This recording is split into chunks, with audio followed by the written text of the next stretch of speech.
कविसूर्यनगर में शुभारंभ है मंडी विलंबरे हेले मध्य कविसूर्यनगर सेवा समवाय समिति पक्षरु मंडी शुभारंभ हो जाइछे।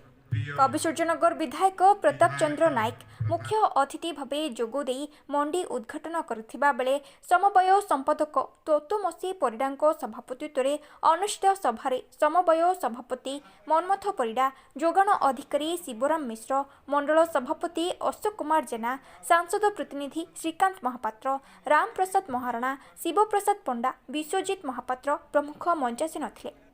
चाषी तार अमल धान बिक्री करी किपरि उचित मूल्य पाइब सचेतन करथिबा बेले चाषी को शोषण मुक्त करी उचित मूल्य प्रदान करने सह चाषी असुविधा को दृष्टि देबाकू विधायक श्री नायक मत व्यक्त करथिले।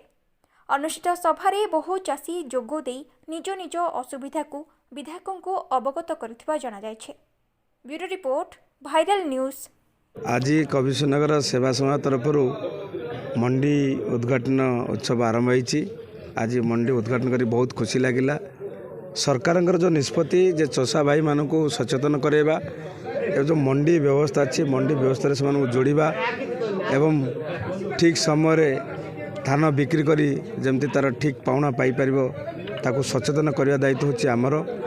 एवं चषा भाई मान को आमे गोटी गोटी करी समस्त कथा कहलु, कारण गत वर्ष सरकार गोटे विपरीत परिस्थिति थिबा समय जोटा कि अदिनिया वर्षा होता, धान भिजी जाइतिला, धान खराब होता, तथापि सरकार धान किनिथिले एवं जो 48 घंटा भितर तार प्राप्य देवा कथा से कथा मध्य सरकार करथिले एवं कौन सी चषार टोकन लाभस नाला से कथा को आम सुनिश्चित कलु जे सरकार उपर भरोसा रखु। ए वर्ष मध्य डेरी हो किंतु आम पाखे धैर्य रखा आवश्यकता रही।